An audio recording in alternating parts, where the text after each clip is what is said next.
The argument didn't start with yelling. It started with a click, that soft, final sound a lock makes when it turns. A sound so small most people wouldn't even notice it, but for him, it echoed. Because every time I step into the shower, every time steam starts to crawl up the mirror and water drums against tile like steady rain, I lock the bathroom door automatically, without thinking. Muscle memory, survival instinct, a habit older than our relationship, and apparently a problem. He says it inconveniences him, that he can't just pop in, that it's annoying when I take a long shower. 30 minutes, sometimes more. And on paper, that sounds selfish. It sounds inconsiderate. It sounds like I'm hogging space that belongs to both of us.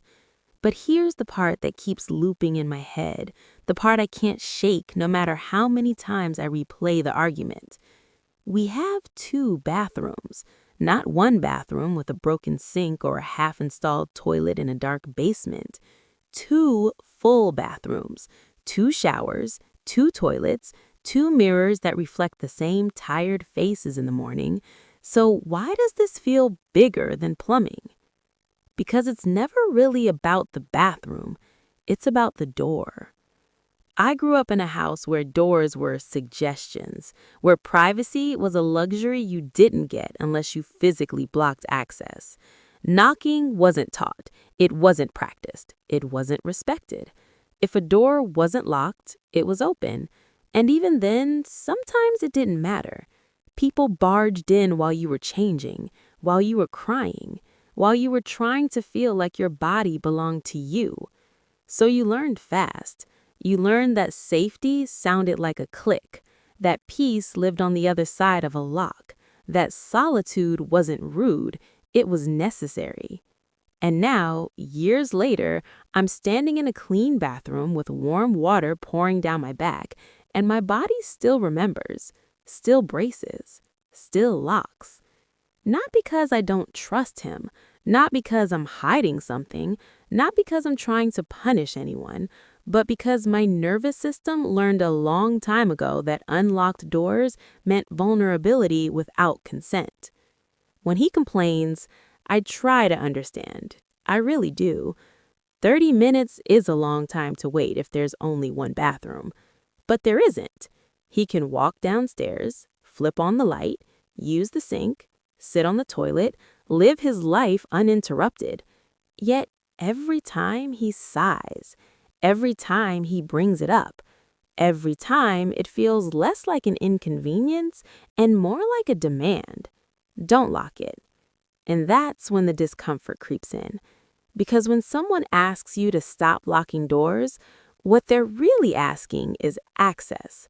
And access isn't neutral. Access means the ability to enter your space without permission. Access means the option to interrupt. Access means your solitude is conditional. I start questioning myself because that's what I've always done. Maybe I'm dramatic. Maybe I'm overthinking. Maybe 30 minutes is too long to be alone with your thoughts and shampoo and steam. Maybe I should just unlock it and let him come in if he needs to. But then my chest tightens at the idea. My shoulders tense. My mind flashes back to doors opening when I wasn't ready. And I wonder, why does my comfort feel negotiable? Why does my need for privacy feel like an inconvenience instead of a boundary? Relationships teach you a lot about yourself, not in the big dramatic fights, but in the tiny recurring ones, the ones that don't sound serious enough to justify the feelings they stir. A locked door, a sigh on the other side, a comment said half joking, half annoyed. You don't need to lock it. But need is a tricky word. You don't need to lock it if you've never been walked in on.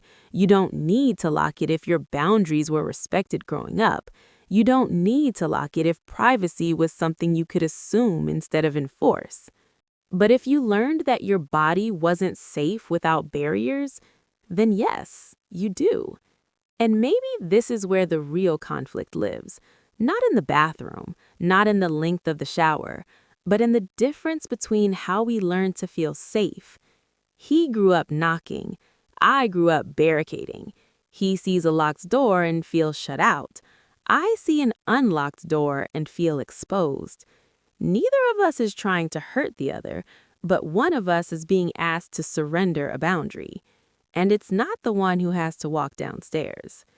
There's a quiet kind of guilt that comes with saying no to someone you love, a fear that you're being too much, too sensitive, too rigid, too broken by your past. But boundaries aren't accusations, they're explanations.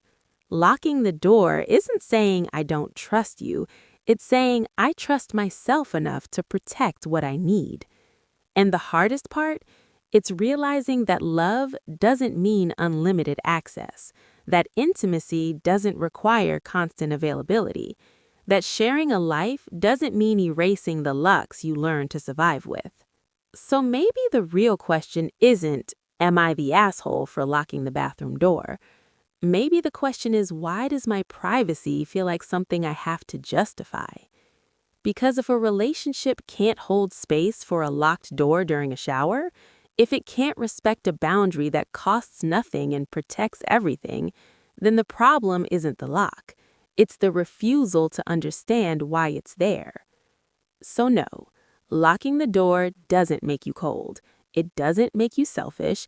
It doesn't make you unreasonable.